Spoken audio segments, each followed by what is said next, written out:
Tingin pong Panginoon, ngayon pong umagang ito. Amen. Muli po tayo po ay nasa pag-aaral ng salita ng Panginoon sa lugar po ng Door of Faith Bae sa pangunguna po ng aming pastor, Pastor Jeffrey Manaig, na under po ng District 6 kay Pastora Chel Manansala. Purihin po ang ating nakilang Diyos na buhay.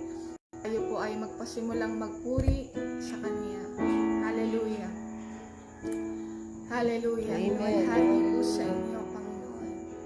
Purihin kayo, aming Diyos. Yes, Lord. Marapat-dapat kayo sa aming mga pagpupuri. Hallelujah. Hallelujah. Purihin po kayo, Panginoon. Luwalhatiin po kayo, aming Diyos. Hallelujah. Salamat po sa inyo, Panginoon. Worship you, Jesus. Hallelujah. Hallelujah. Hallelujah. Purihin kayo, Panginoon. Hallelujah, Jesus. Hallelujah. Walhati po sa inyo. Yes, Lord. Glory to you, God. Hallelujah. Hallelujah. Tayo po yung mawit sa ating Panginoon. O Diyos, iyong dinggin, Aking panalangin. Hallelujah. Ang puso kong ito'y laging laan sa'yo. Bigyan mo ng banal na takot, sumunod sa nais mo.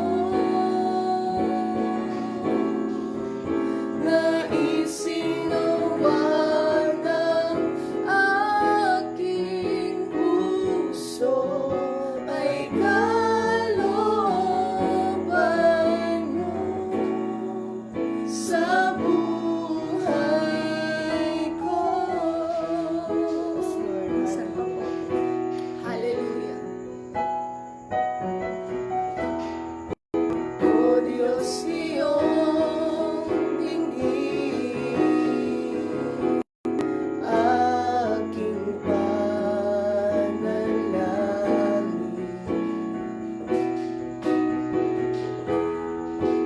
Ang puso kong ito'y laging laan sa'yo.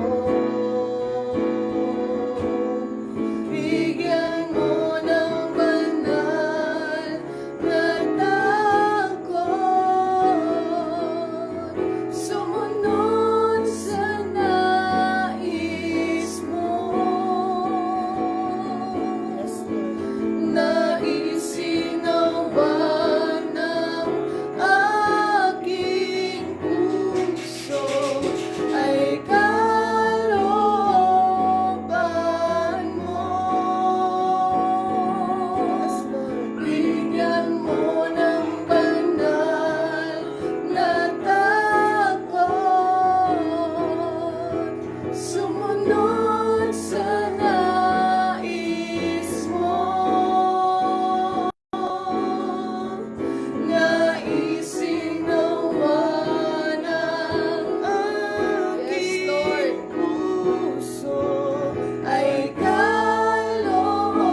nararanasan na nagmumula po sa inyo. Sa umaga pong ito, Panginoon, sa pag-aaral po namin ng inyong mga salita, saan man po kami naroon, Lord, patuloy na abutin niyo nga po kami, Panginoon, ang inyong mapagpalang kamay. Amen. Bigyan niyo kami ng kaunawaan, Lord, na sa inyo pong mga salita, Panginoon, at patuloy sa inyong gagamitin, O Diyos. Yes. Kaya po magpakahayag, magpakadakila, Panginoon, sa kanyang buhay. Panginoon, patuloy po namin kayong pinupuri.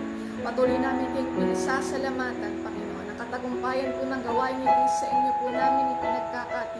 Yes, Lord. Sa tanging makapangyarihang pangalan ng Panginoong Jesus.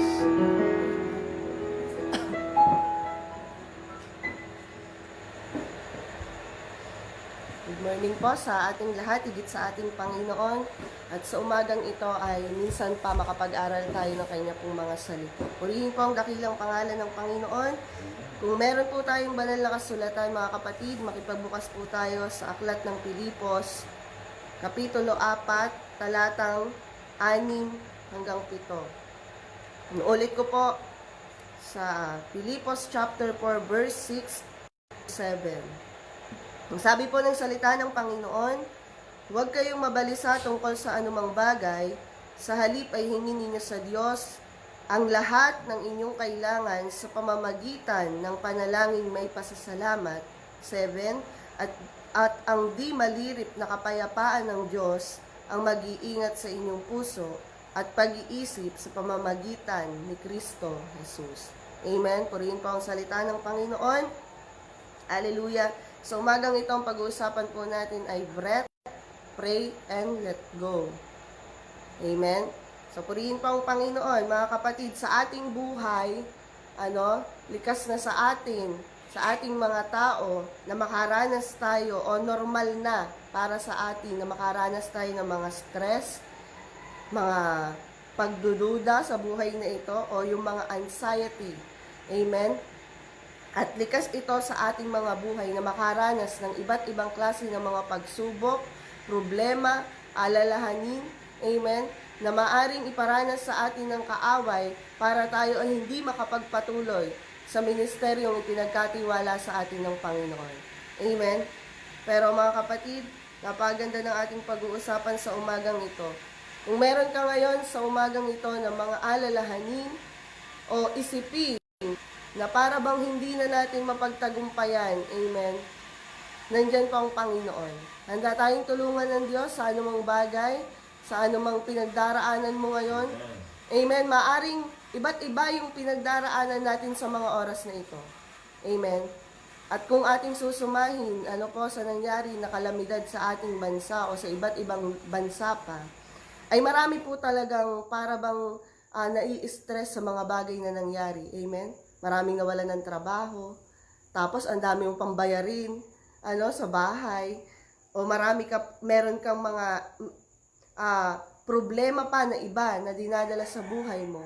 Pero isang tinitiyak natin, sasamahan ka ng Panginoon anuman yan, anuman yung pinagdaraanan mo. Amen? Unang bagay po na binanggit ko kanina ay yung breath. Amen? Mga kapatid, kapag pong isang tao ay parang tila ba nahihirapang ilabas yung kanyang, di ba yung minsan may mga pagkakataon na parang ang sikip-sikip ng dibdib natin, maraming inilalagay sa atin para mahirapan tayong huminga. Pero ang sabi dito, yung pag-uusapan natin, ihinga mo. Amen. Di ba kapag tayo ay nahihirapan sa paghinga, sasabihin sa'yo, dahan-dahan, inhale, exhale. Amen.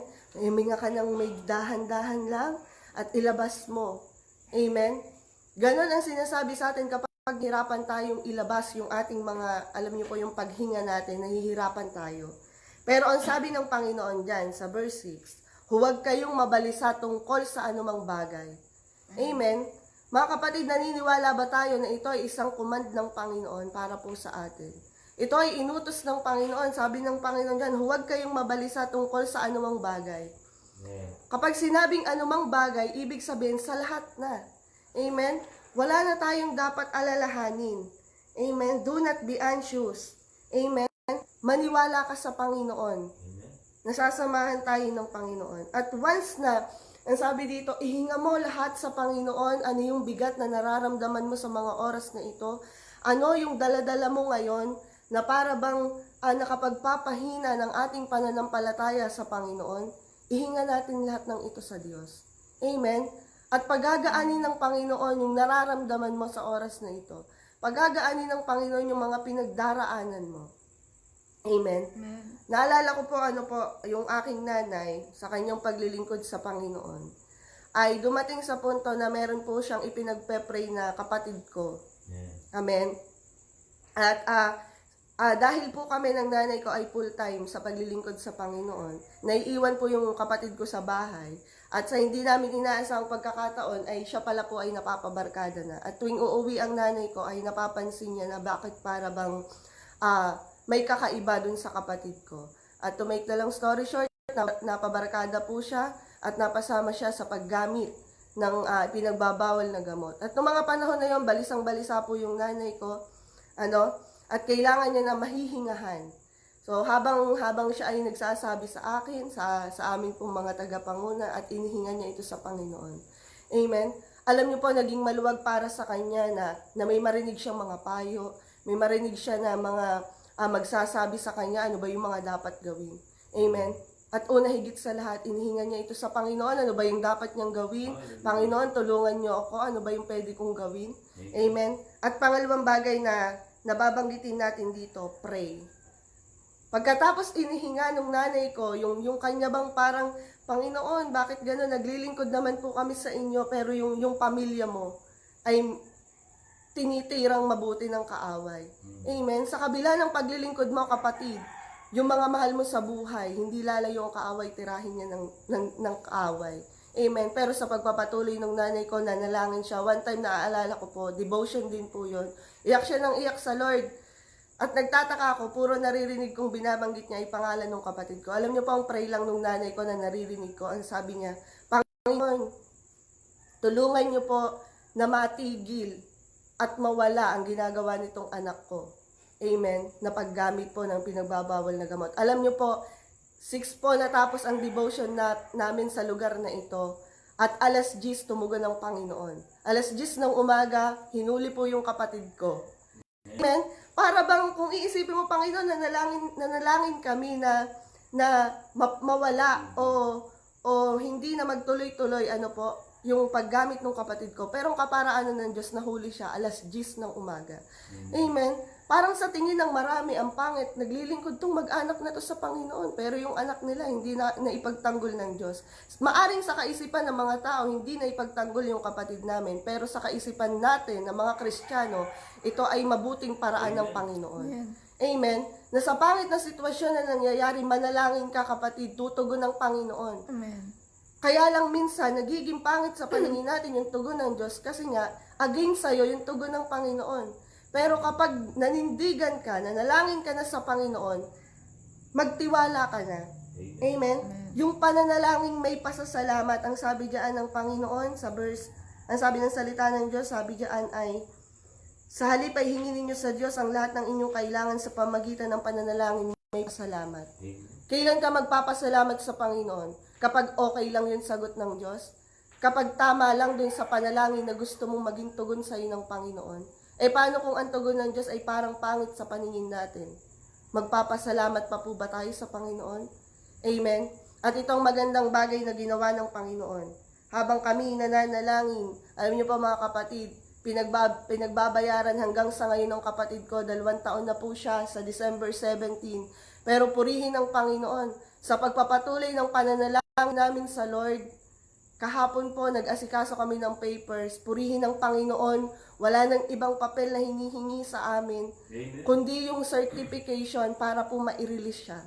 Alam niyo po yung kahapon birthday ng kapatid ko at tapos darating po yung Christmas. Gaanong pribilehiyo ang pinagkakalob sa atin ng Diyos. Kapag nakita niya mga kapatid, yung pagsunod mo alang-alang sa gawain ng Panginoon. Marami ka talagang pagdadaanan. Amen? Pero hindi bumibigo ang Diyos sa kanyang mga tugon. Amen? Hindi bumibigo ang Panginoon, mga kapatid. At nananalangin kami na magpatuloy ito, makalabas siya loobin ng Panginoon, makalabas na siya bago mag-Christmas talaga. Amen? Pero talagang yung pananalangin, hindi porket nakakuha ka na ng certificate dun sa amin, o hindi porket nakuha mo na yung ipinagpe-pray mo, titigil ka na sa pananalangin. Amen? Tuloy-tuloy. Ang sabi nga, di ba, 2 Thessalonica, amen? Pananalangin walang patid. Hindi porke nakuha na natin yung gusto natin, ay titigil na tayo sa pananalangin. Amen? Tuloy-tuloy, mga kapatid. May pinagdaraanan po ba tayo ngayon? Ipanalangin mo pa rin yan sa Diyos. Amen? Kahit abutin niya ng taon, kahit sabi nga, mga nauna sa ating mga nauna na sa atin, ay kahit yung tuhod mo, nagkakandanipis na sa pagluhod mo at pananalangin mo sa Panginoon, tuloy lang ang laban. Amen? Sapagkat sa dulo nito, yung tagumpay, ibibigay sa atin ng Panginoon. Amen? Napakaganda, na sa pagsunod mo sa Panginoon, maraming ginagawa sa iyo ang Diyos. Ipapatotoo mo sa maraming tao, hindi dahil para sa sarili mo, kundi proud ka na ang Diyos na pinaglilingkuran mo ay totoo na gumagawa sa buhay natin.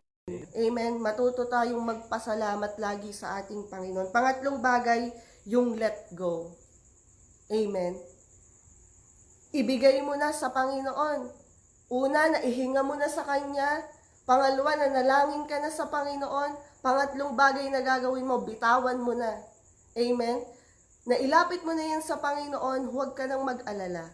Amen. Amen. Ang sabi dito sa huling talata, ang di malirip na kapayapaan ng Diyos ang mag-iingat sa inyong puso at pag-iisip sa pamamagitan ni Kristo Jesus. Amen. Sa pamamagitan ng ating Panginoong Jesus, siya yung magbibigay sa iyo ng kapayapaan. Amen. Kung ito ay itiniwala mo na sa Panginoon, manampalataya ka na lang. Hintayin mo na lang kung anong tugon ng Panginoon at huwag kang magsawa na dumulog, manalangin, amen, sa ating Panginoon. Sapagkat ang biyaya ng Diyos ay laging sapat sa araw-araw ng buhay natin. Mga kapatid, ang sabi dito, God is in control and working. Amen.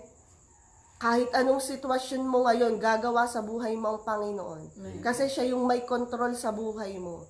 Amen. Kung pangit na sa tingin mo ang nangyayari sa buhay mo, nagkakamali ka, o may problema sa paglilingkod mo sa Panginoon at pagtitiwala mo sa Diyos, baka kulang pa. Amen. Pero kung tayo ay mananalig ng lubusan sa Panginoon, hindi tayo bibiguin ng Diyos. Mga kapatid, dito po ako magtatapos sa huling patotoo. Ako po ay single parent na nagpapatuloy lamang maglingkod sa Panginoon at umaasa sa plano ng Panginoon. Alam niyo po, ako po ay may isang anak na 9 years old. At simula po nung ako po ay sumunod sa Panginoon, marami akong narinig. Ang sabi nila ay, single parent ka pa naman. Kailangan mong magtrabaho para mabuhay mo ang iyong anak. Pero salamat sa Panginoon, 7 taon na po kami naglilingkod sa gawain ng Panginoon, pero hindi po namin naranasan pabayaan kami ng Diyos. At ngayon, pribilehiyo pa para sa amin, ang anak ko po, hindi ko to ipinagmamalaki na ako'y nakapag-papaaral sa anak ko sa private. Alam niyo po, ito ay regalo na lamang ng Panginoon dahil sa pagsunod natin sa Panginoon, ang Diyos lang lagi ang maglalaan. Alam niyo po yon. Yung ngayon ay nakapag-aaral, kung kailan lockdown at wala ka talagang mapagkukuha ng income at aasa ka na lang talaga sa Panginoon na private pa yung anak ko. Amen? At sa bunga ng pananalangin at pagsunod natin ng totoo sa Panginoon, may gagawing malaki ang Panginoon. Amen? Hallelujah. Sabi nga ng Pastor Joseph nung Sabado, kung marami tayong pinagdaanan ngayon, o malaki yung mga nangyari sa buhay natin sa taong ito, may asahan natin, may mas malaking gagawin ng Panginoon sa darating na taong ito. Mga kapatid, salamat po sa kanyang mga salita at sa umagang ito tayo po ay muling lalapit sa kanya. Nang sabi doon, sa ating pong pinag-usapan, ihinga mo kung ano yung dinadala mo ngayon. Ihinga mo yan sa Panginoon. Pagkatapos manalangin ka, at pagkatapos mong manalangin, itiwala mo na sa Panginoon. Amen. At lahat ng tugon, laging tama kapag galing sa Panginoon. Amen. Hayaan mo ang Diyos ang kontrol sa buhay natin, mga kapatid. Mahal po tayong lahat ng Panginoon. At kung meron man dyan na nakikinig, na na ngayon pa lang nagpapasimula, magtuloy ka na sa Panginoon. Amen? So, sa umagang ito, tayo po ay darako na sa ating pong pananalangin. Hallelujah! Hallelujah. Purihin kayo, dakilang Diyos. Hallelujah. Purihin kayo sa inyong kataas-taasang Yes, Lord. pangalan, sapagkat kayo po ay dakila, banal, at walang katulad. Walang makapaparis, Panginoon, sa inyo. Ang mga anak mo na lumalapit sa inyo, kailanman ay hindi nyo bibiguin. Amen. Kailanman ang mga anak mo na sa iyo lang aasa, ay hindi nyo pababayaan. Sapagkat kayo Diyos. Sapagkat kayo ay makapangyarihang Diyos. Hallelujah. Panginoon, maraming salamat sa inyong kapangyarihan. Sa oras na ito, Ama, patuloy kaming lumalapit. Patuloy kami nanalangin sa buhay ng bawat isa, Panginoon, na ngayon ay nakikinig ng inyong mga salita. Lord God, dalangin namin ang bawat isa na may pinagdaraanan sa oras na ito. In the mighty name of Jesus, alibin niyo po sila, Panginoon. Bigyan niyo sila ng kapayapaan. Alisin ang mga pagdududa, Panginoon, sa kaya niyong gawin. Abutin niyo po ang inyong mga anak sa oras na ito. Hallelujah.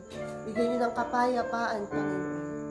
Lord God, at kung meron man sa oras na ito na mga baguhang nakikinig na inyo pong mga salita, tulungan niyo sila na lalo pa pong maabot, Panginoon, ang kanilang mga puso, ang kanilang mga kaisipan, Panginoon, na ito yung panahon, O Diyos, na kailangan ng lumapit at magtiwala ng lubusan sa inyo pong kapangyarihan. Panginoon, maraming salamat po sa kabuuan ng Door of Faith Organization, Panginoon. Salamat po, Panginoon, dahil meron kaming devotion, meron kaming pag-aaral ng inyong mga salita na kung saan lagi pong marerefresh ang aming pong mga buhay espiritual. Lagi pong maglalagay kayo at magpupuno sa aming mga puso, sa aming mga buhay, Panginoon, na magpatuloy pa at magpatuloy hanggang sa inyong pong pagbabalik. Maraming salamat, Panginoon, sa buhay po ng bawat isa at sa mga manonood pa ng replay, Panginoon. Pagpalain niyo po ang bawat isa at kayo lamang po ang mataas, mahayag, madakila sa buhay ng inyong pong mga anak. Purihin ang dakilang pangalan po ninyo at tinataas po namin ang lahat ng ito sa pangalan ng aming Panginoong Jesus. Amen. Purihin po ang Panginoon.